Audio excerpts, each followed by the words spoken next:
Screeching in 10:01 Eastern Time. Hello, everyone. Hello, I'm Alex Levin. Thanks for joining me today. A little different setup behind me. My big tray is not there, but instead a piece of furniture. Move it a little bit. Piece of furniture that was my parents'. I kind of like a little table cart. So yes, hello, I'm Alex Levin. Let's um let's take some time to slow down. Um, Go inside to realize that we are never alone. It's toying with different titles for today's meeting. Um, Never alone. It takes two. And I came up with At-One-Ment, which is the same word as atonement. Um, and I think they those two ideas come together. Atonement and and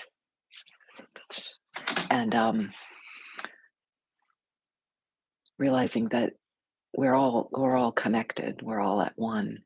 And so I think primary for me in this time, even though I speak a lot about the benefits of the practice, well, actually, that's very hand in hand. I speak a lot of the benefits of, and I work a lot with the benefits of relationship, of being able to see more clearly what we're doing. Hello, hello, Mary Beth. Thanks for joining. Um, and how we can kind of slow down time for ourselves in a way and start to see some of the way especially our wounds, our own hurts cause us to hurt outward or hurt ourselves. But I think that this goes hand in hand with what I was going to say is the primary um, purpose of this practice for me is to recognize that I am never alone, that source of myself. And lately, I've been much less social in many ways, dealing with things that need care around this house and my health, and yet, and I miss that. I miss some of the socializing, the connection. Um, but that going inward, it's almost like retreat, going on retreat to find that source. And very much so do I still reach out. Actually, I'm starting to do it more, reach out in just different ways, through using text, using less social media, some of that, but connecting with people in maybe brief ways, but just kind of like uh, we're here for each other. And I have a poem that just came in, I think this morning, from a friend to share. Mm, Let me forget who it's. Yeah, it's called. It's a little early. The title of it called "Winter Solstice" by Jody Aliesan, Aliesan, and I'll type it into the notes so you can have it. Similar to the poem I often recite. Sometimes I know it by heart. Spring blessing. It's can be true in any season, even though says winter. What was it? Winter solstice. So the first, just to give you an overview, if you're just joining for haven't been with us before, a little chat from me, a little thematic establishment, and then very micro movement. The movement will be following our breath today and using our hands to help us feel. And then we'll sit quietly in silence and stillness as meditation, go deeper into that still place. So all this while you can be preparing what you need to be comfortable for the duration. And just a logistical note, I had a little trouble getting online. I'm hoping it's showing that I have a good connection, so let's hope it stays. When you startle awake in the dark morning, heart pounding, breathing fast, sitting bolt upright, staring into dark whirlpool, black hole, feeling its suction. Get out of bed, knock at the door of your nearest friend, ask to lie down, ask to be held. Listen while whispered words turn the whole deep into deep night sky. Stars close together, winter moon rising over white fields, nearby wren rustling dry leaves, distant owl echoing, two people walking up the road, laughing. Let your soul laugh, let your heart sigh out, that long held breath so hollow in your stomach, so swollen in your throat. Already, light is returning, pairs of wings lift softly off the eyelids, one by one, each feathered edge clearer between you and the pearl veil of day.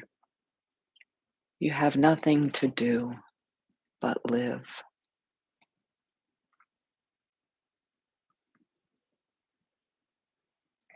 As with these amazing poems, so often there's so much richness in a short.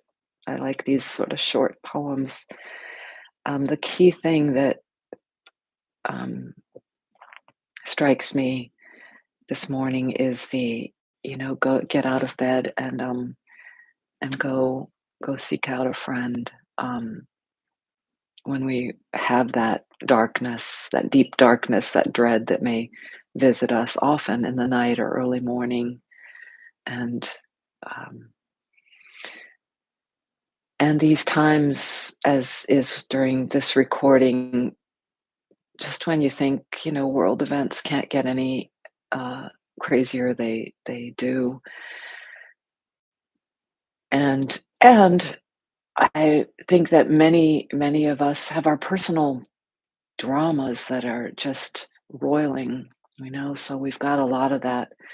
We've got it going on the micro and macro levels, and to reach out to a friend. And I think I was just hearing on the radio that the difference between reaching out to someone more personally than social media, so there's something very different about it. And I think there's a great benefit to social media, obviously also great issues, but but something about even brief, as we're also many of us so busy, just a brief note. That's the great thing of text, of the haiku style communication. So that reaching out kind of touches into the shared humanity we have, and that sharedness, which we can, and the work here is to access it directly ourself, and that is, there's no substitute for that. But also we can do it outwardly and must. And so, well, that's why I was correcting myself about the primary. These two have to go hand in hand. I think of you probably know this kind of theme meme where people who have gone, Jack Cornfield, I believe, was one famous person who writes about it, but it's a known pattern where you go to retreat and you may be on a week or a month or however long people go on retreat, or even an afternoon or a day, and then you dive back into the world. And how do we bring those two together? After the ecstasy, the laundry, I think, is the name of Jack Cornfield's one of his books. But let's keep both in mind. Alrighty. So movement. And from the movement, I will be at a sitting position, but you can choose your position. Um, these camellias bloom outside my kitchen window, and I'm so happy to be able to share them. They're kind of limited to a few of our views at the kitchen window. So we can segue right from whatever position you choose for your this very mini movement to meditation, because the very small movement will settle us and be a wonderful segue physically, mentally, heartfully preparing us to go right into the stillness and silence of meditation, kind of calming down mind waves, higher energy, which there's nothing wrong with that, except that it's pretty unbalanced. Uh, it's favored in our current culture, economic culture. So start with feeling ground. And I took the opportunity to participate in a 2 hour segment of workshop weekend with Teresa Murphy yesterday, and she opened my eyes to a new way to sense gravity, of connecting, uh, our inner ears sense gravity. That's not the new part for me, but that vestibular apparatus that lets us know where we are and how we are relative to gravity. And when it's blocked, it can create great disorientation. I even saying it, nausea, vertigo. And her suggestion was to feel into that fluid inner ear and feel gravity, feel how you form the base, connect from the inner ear down through the body, even if you're laying on your back, if you're laying on your side, if you're standing, whatever is the base touching, feel that connection from the this delicately honed instrument of the ear down, down from sky to center of the earth, downness.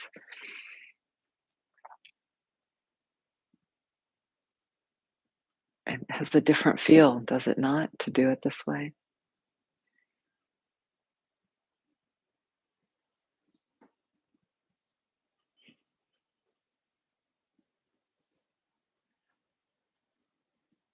Sense that you are breathing and establishing that ground, that base. She made a point, Teresa, yesterday about for herself, she's choosing less to be on her back in certain traditional ways, common ways yoga is practiced, often on our back, that supine position.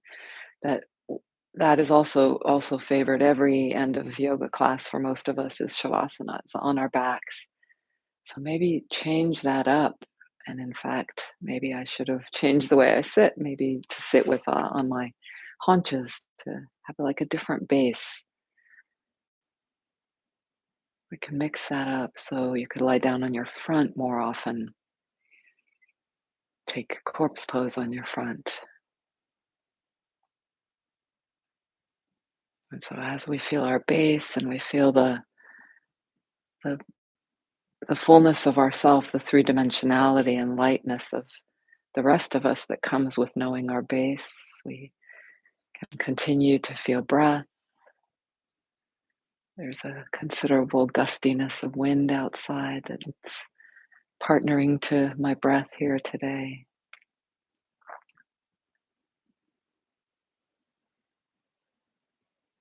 Nothing to do but just see where you sense the breath, and perhaps go in a little more deeply to sense lung space, The first place I register lung space is sort of the front upper, but there is back, all from all where the ribs are, from the back, upper back close to the neck, almost to the waist, and back and in front, lower part. And so I'll invite you to place your hands maybe first on that obvious, most obvious for you, or for me it was as I motioned, breathing space for a few breaths. And again, no pattern necessary. You might be noticing if breath comes fluidly or jiggly, or there's obstacles, or whether it feels shallow or deep.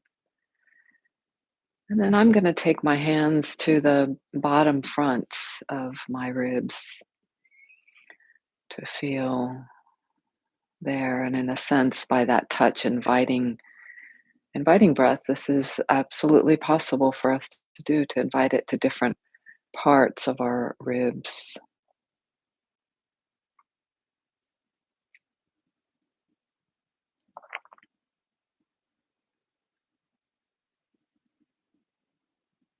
This breath connecting. Another way we're all connected on the planet.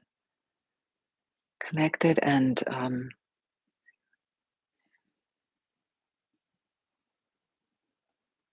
forget the term I'm looking for. We're equalized. We all need the same breath, the same very basic need. And then I kind of reach, I think I'll do it this way, around. You could go over top and you could bow down and feel the upper back breath. And take your time.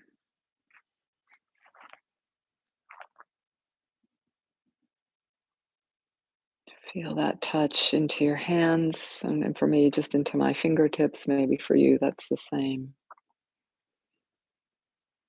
And feeling, we know what the ribs look like. There are spaces between them, muscle and fascia.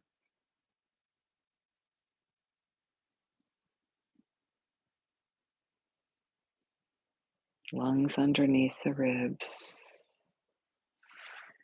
And then the two lower eighths. Changing the position of your body to make this easy to have your hands in some contact. I've got sort of the thumb side back of my hand against my back lower ribs.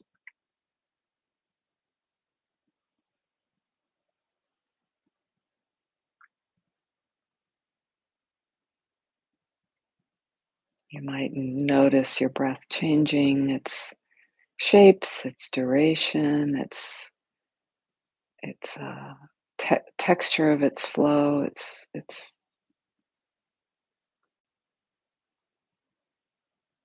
its tune. And then let the hands rest and just let go and feel the wholeness of breath throughout these large lobes.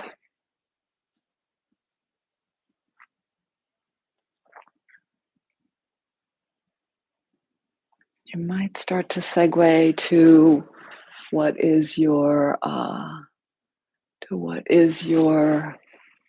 meditation posture. Not quite beginning that yet, but almost. And get what props you need. And then I'm going to invite us to bring our hands, left hand and then right hand, to the middle of the breastbone in front. It doesn't have to be firmly on there, but just on there. Even kind of cupped is nice as a sort of ear shape, listening hands.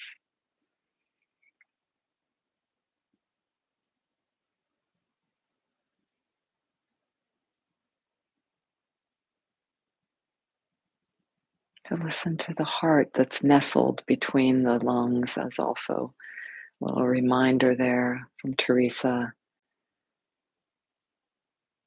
She and Kira Ryder were one of the first teachers who brought this to mind for me about how every breath we take is like a hug and release of the heart. The heart gets massaged by the breath, like passive exercise.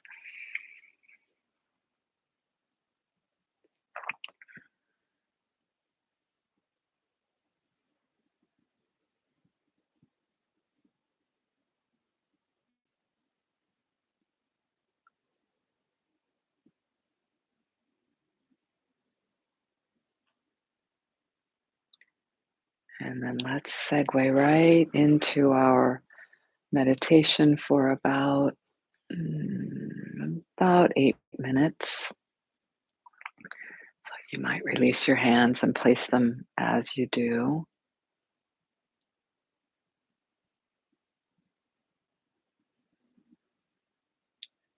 You might revisit ground and listen for gravity through the ears.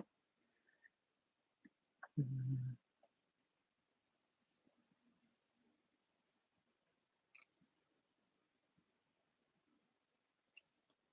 Something really strange is happening with the screen. It's going darker and brighter, like it's breathing, like the lungs we just described. It's wild.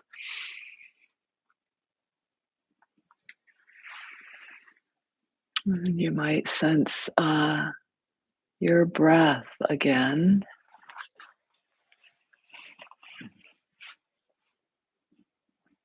and enter into stillness, that commitment, even as we also open that listening to gravity to also listening to sound, to everything around us.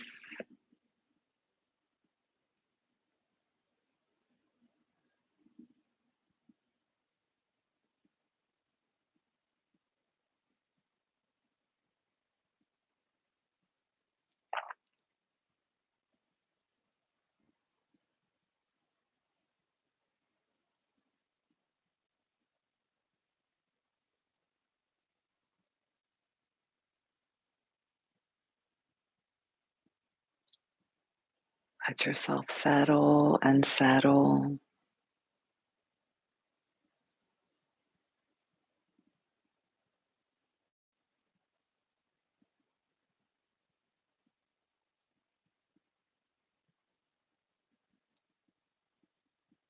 As you sense to that part of you that was the same, that awareness with a capital A that was there. You can think back, but it was there in the now of that time, maybe to one of your first memories,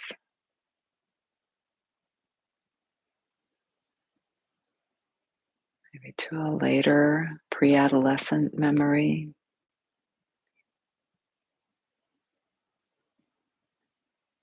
to an adolescent memory. And maybe just pick out another couple memories, and maybe with memory where somebody was with you, something filled with kindness or a special feeling, supportive feeling. And if you can't think of a human, let it be a tree or an animal or a place in nature.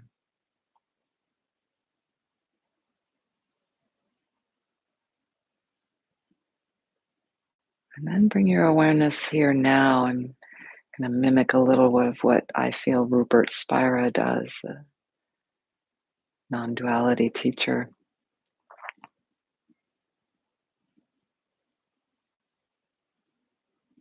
Anything you notice, if your eyes are a little bit open and you see the color of the carpet or floor in front of you, even if it's just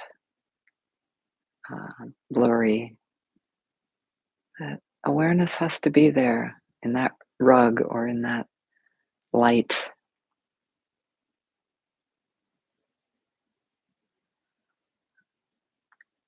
As you feel to the temperature that you feel, Awareness is there to feel that as you feel the cloth of your clothes against your skin. Awareness is there, no? As you feel the ground, whatever it is, the chair, the pillow, the couch underneath you, awareness is there.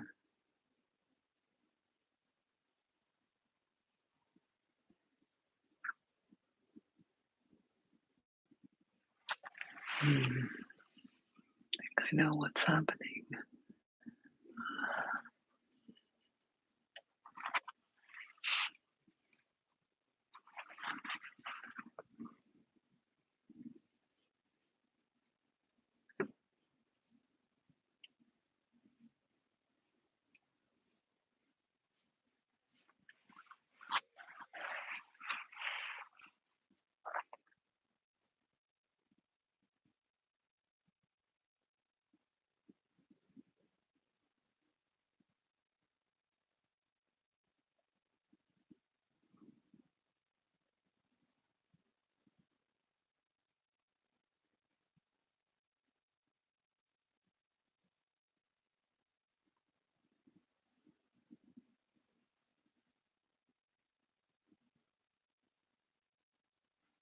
Going deeper and deeper into your own experience, into your own feel of presence of awareness, while at the same time sensing our being here together.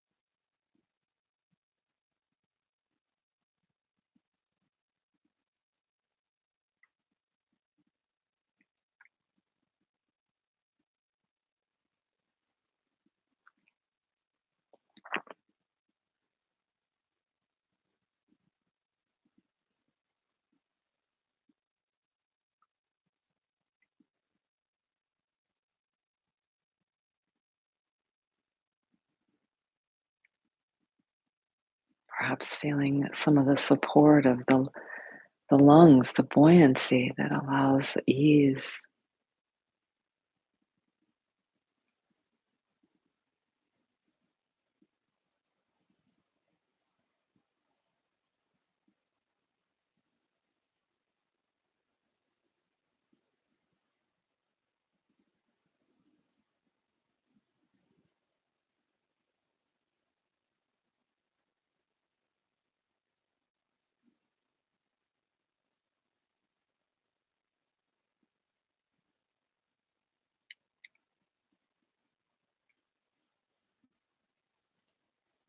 Couple more breaths together.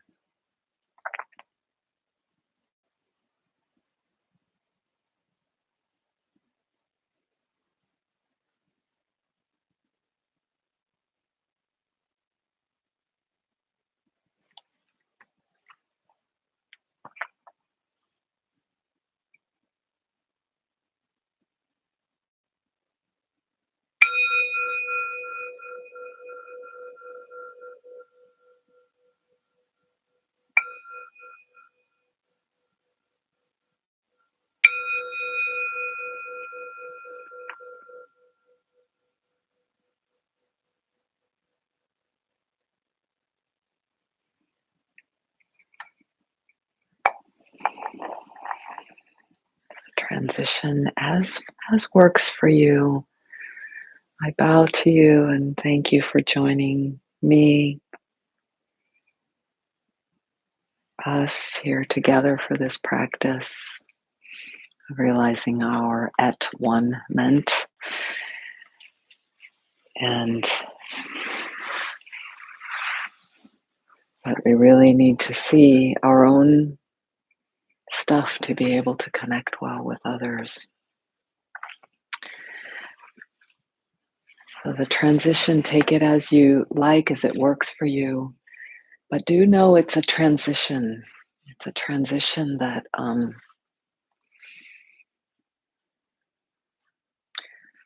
to recognize these different states. And so I have to just show you a parting shot of this togetherness over here. It's just too cute.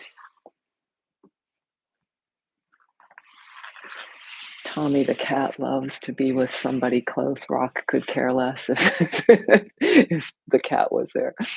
Anyhow, transitions, yes. So may you have smoother and smoother transitions as you're more and more aware of them, and keep tapping into our togetherness and our oneness in that awareness space.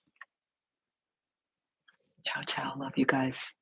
And I also want to just say hi to maybe folks who might be joining Nancy and Catherine and Kevin.